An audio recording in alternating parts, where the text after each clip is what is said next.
Hey T Squad, it's me Keisha, and I'm here with this week's All Tea All Shade, Love and Hip Hop Miami Season 7, Episode 1. Do not forget that tomorrow is my explosive tea spilling interview with Charlissa. And Charlissa is the ex-girlfriend and mother of Jazzy from the Real Housewives of Potomac's fiance. Okay. Darius Harris. All right. Mother of his kids. I hope I said that right. But we talked about everything, y'all. It was such a good interview, and she had a lot to say. Okay. Homegirl was riled up. All right. And let me state that this interview was not in retaliation to what Jazzy said to me in my comment section. When the situation was even brought to my attention and I did my research, I knew then that I wanted to interview Charlissa so she could have the opportunity to, speak her piece and tell her side of the story. This was before Jazzy even said anything to me. I don't dislike Jazzy at all. I like what she's bringing to the show. I just don't like what I'm seeing as far as the way this particular situation is panning out. But I don't have anything against that girl, and I'm not trying to hurt her or anything like that. I'm just trying to provide the truth, whatever it may be. But y'all tune in tomorrow at 7 p.m. Central Time for that interview. Please make sure that when you do, make sure you guys thumbs it up, share it on your social media platforms, tell all your friends, family members that watch Potomac to tune in because you do not want to miss this, okay? But the season premiere episode of Love and Hip Hop Miami. Is it season 6 or season 7? I don't know. I can't keep up. But anywho, we have Blac Chyna, aka Angela White, on this season of the show. Her and her boyfriend, now fiance, Derrick Milano, are on the show together. And she's preparing to open up her Heart's Pure salon. It's basically the same spot that she's had for maybe almost 10 years, where she had her old nail salon. She revamped it into now it's a hair salon, I guess, where she sells hair or whatever. But regardless, I'm so proud of Angela and how far she's come with her sobriety and, her walk with God and everything, and just changing her whole life and, redoing her body, getting all of that implants and fillers and injections and stuff out of her. She just looks happy, and she just seems like she's in such a great place. Derrick seems like a cool dude or whatever. He's still outside, so even though, he like to read the Bible and all of that, we gonna see if the way he chooses to live his life will affect the way she's choosing to live hers.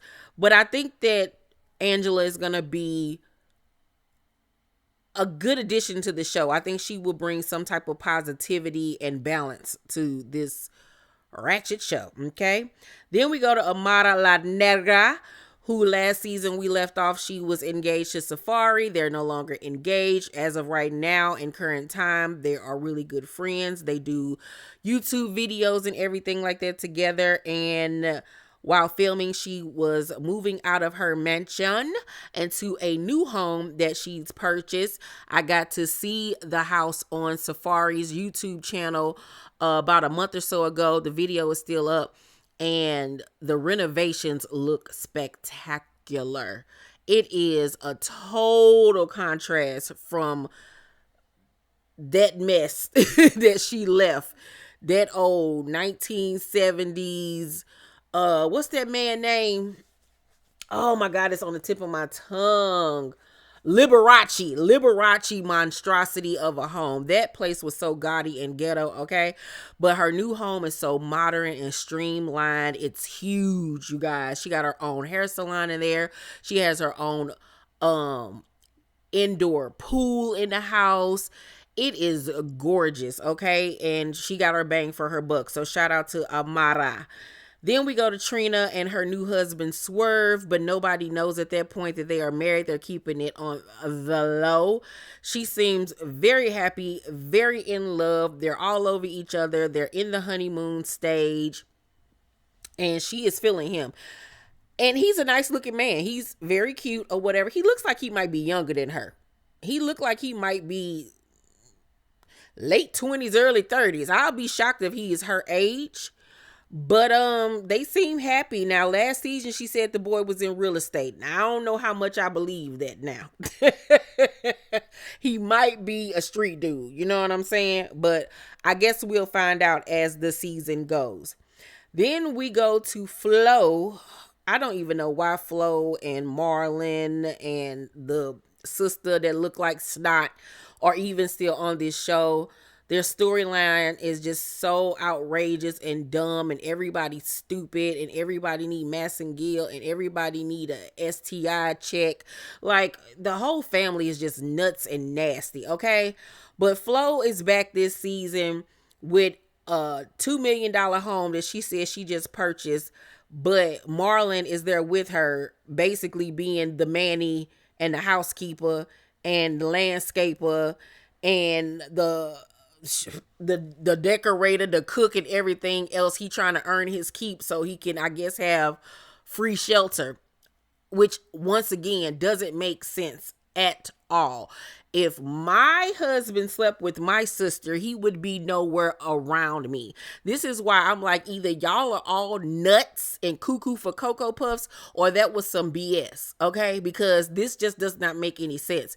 Then we go from last season, Flo being late on payments for her business or whatever, to now this season you talking about you just purchased a $2 million home and you opening another new business.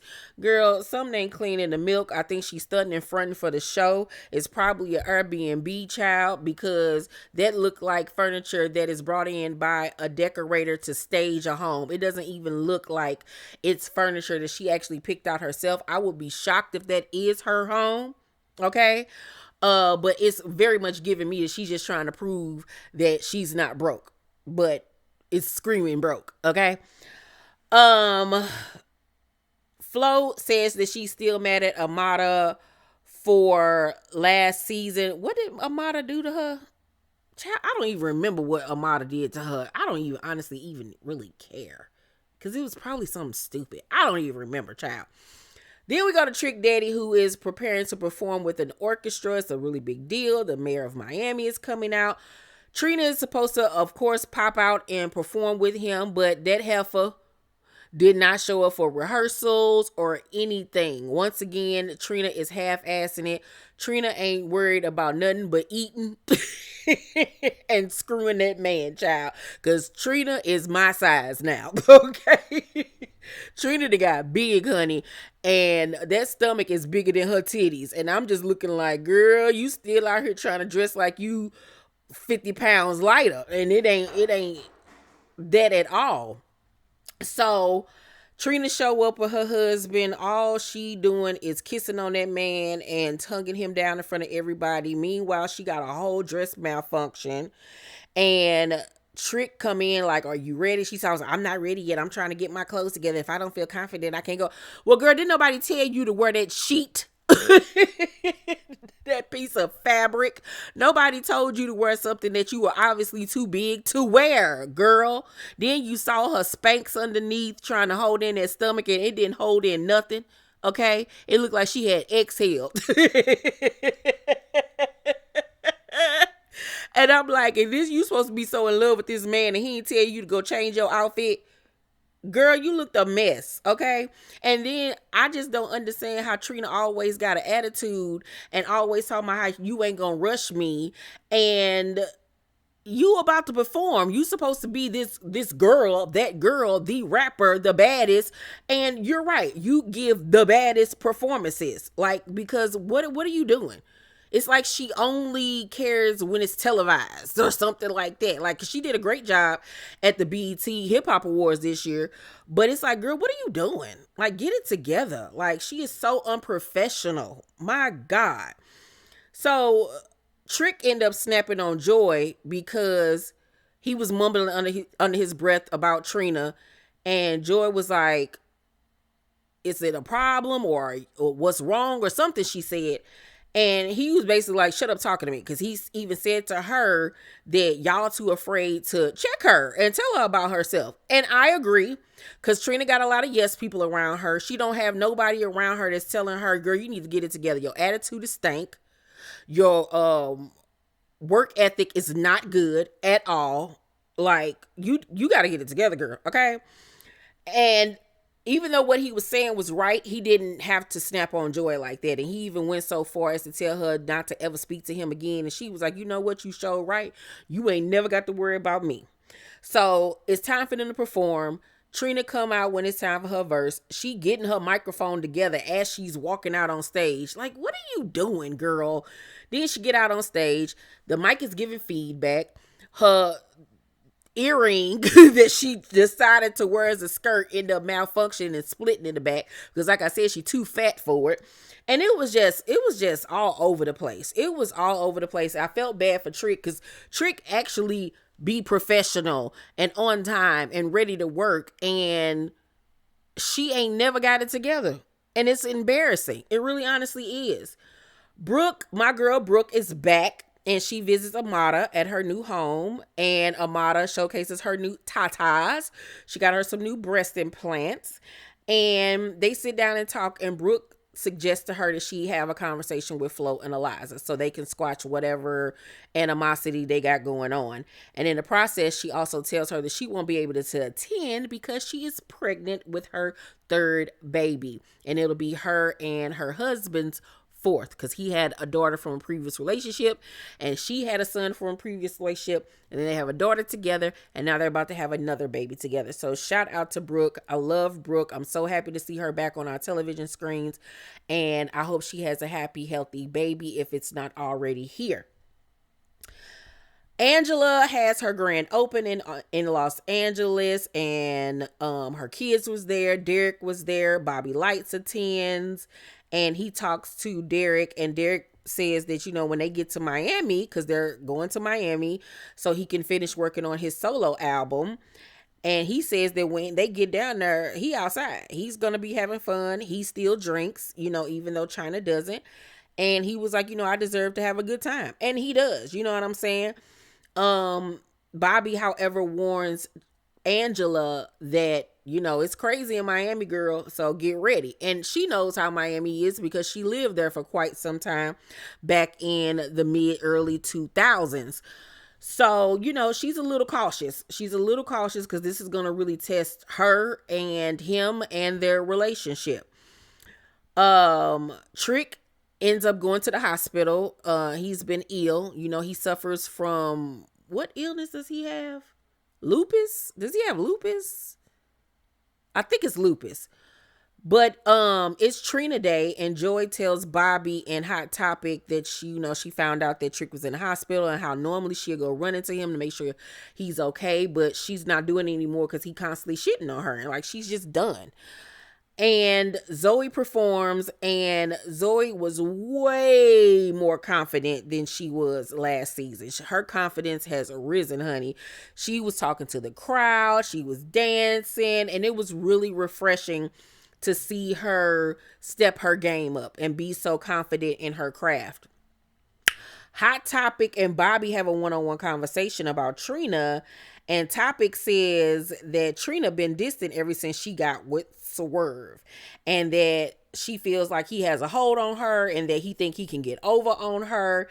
And Bobby was like, I ain't never say nothing, but when they first started talking, I got an email from somebody saying that Swerve got kids, that he abandoned them, he a clout chaser, he owed child support, and that he was basically stalking Trina and like was at the same place she was at the same time so he can get on her.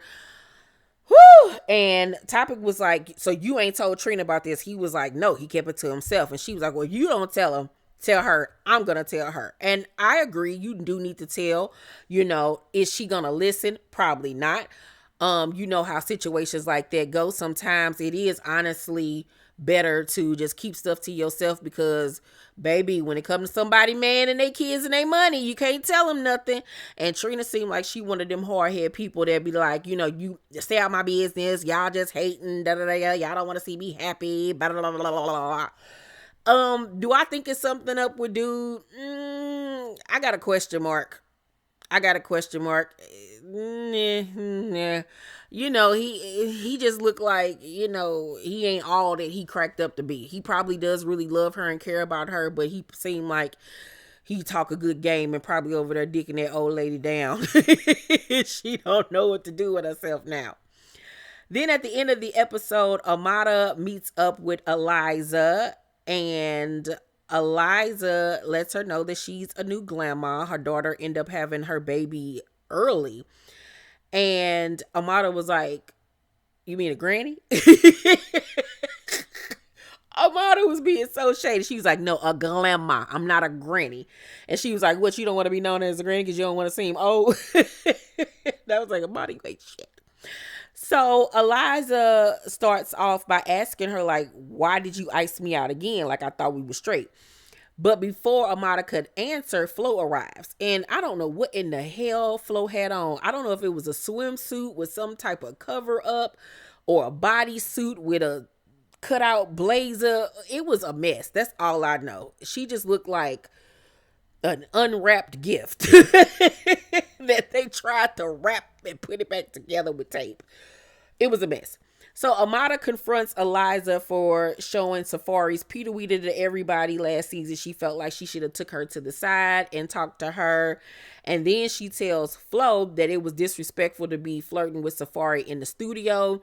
And Flo was like, "I didn't even know y'all was dealing with each other. And then when I found out, I backed off." Now, I don't even remember if that's true or not, child, because, I ain't that invested. I only know what's going on when I'm watching the show. So y'all tell me if that's true or not. Amara then was like, "I could have got on your baby daddy, because Marlon was flirting with me." And that's when Flo was like, "Okay, girl, whatever. Like, you full of ish. You're jealous of me." And she was like, "Jealous of what?" And she was like, "You jealous of me and everything I got. You tried to stunt on me last season, asking me if I needed a loan." She was like, "I'm not broke. I just bought a $2 million home." And Amara was like, "Girl, anybody that got money ain't got to tell nobody they got money." And I was like, speak a word and shame the devil, because it's giving very much that you're putting on for the cameras, Flo. It's looking mad thirsty, okay? And it's kind of embarrassing. So Flo was like, "You just mad because my sister effed your baby daddy. You trying to check me about your fiance when you were out here effing a married man." And Amara was like, "He was, so what?" And I was like, "See, Amara, this is why I don't care about anything anybody ever says about you or does to you, because you want to sit up here and judge Eliza and Flo and the stuff that they out here doing when you ain't no better. All of y'all the same. All of y'all some birds. All of y'all some dirty pigeons, okay? And for you to sit up here and say, he was, so what? And then you wonder why the nigga ain't there helping you with your kids. You wonder why you a baby mama, a bitter baby mama at that. You wonder why you can't never keep no man, because God don't like ugly, and you ain't shit, bitch. And I hope that and pray that if you ever do get married, that it's done to you. Because that was foul as F for you to say that about somebody's marriage and a relationship. So after that, Flo stands up, honey, and shows her behind. And I was like, girl, if I want to see that and cellulite and wrinkles and flab, I'll go look at my own self in the mirror, child. I don't want to see that, lady. And Eliza even tells her, girl, you need to go on Ozempic. So then Flo goes over to where Amara is sitting, and they going back and forth. And Flo pours her drink on Amara, and Amara get up and hit her with a purse, child, and security swoop in and lift Flo up. And Flo was like, "I'm gonna whoop your ass." And Amara was like, "You want to be the star of the show? Let me show you how to do it, bitch." And baby, it was a mess, a whole mess melee. And they escorted Flo out yelling and stuff, kicking and screaming. And then Amara gets herself together and sits down with Eliza, and Eliza tells her, I apologize for how I handled it last season. I was just trying to expose him. I really wasn't thinking about you. And Amara was like, it's good, girl. It's fine, whatever. So as of right now, they're on good terms. Don't really know how long that's going to last, if it does. And then at the end of the episode, Angela and Derrick talk about their move to Miami. And she stresses how back in the day when she was going out to the clubs and stuff, people would always try her and try to start stuff with her. And how she hoped that she ain't got to put her hands on nobody. And I was like, okay, Chyna, I've heard mixed things about, well, not heard mixed things. So I've heard instances where they say that Chyna, can fight and get with you. But then when I saw her in that celebrity boxing match and she was getting toe up, I was like, she can't fight. But maybe that was when she was still on drugs or something. I don't know, child. Don't get me the line. But Derrick assures her that they will be all right. They know how to move and, where to go and what to do and this, that, and the third. And the episode goes off. I'm going to give the season premiere episode of Love and Hip Hop Miami a B-. It was cute. It had its funny, shocking moments, but it was so much, y'all, that I was just like, get me out of here. It was so much going on. I was like, oh, Lord, get me from off of this block, okay? They got roaches. But thank you guys for watching this recap video. Once again, make sure you guys tune in tomorrow at 7 p.m. Central Time for my interview with Charlisa. You do not want to miss it. I love you guys. Please make sure to thumbs up this video, subscribe to my channel, and turn on your post notifications so you know when my videos drop. I love you guys, and I'll see you on the next one. Bye.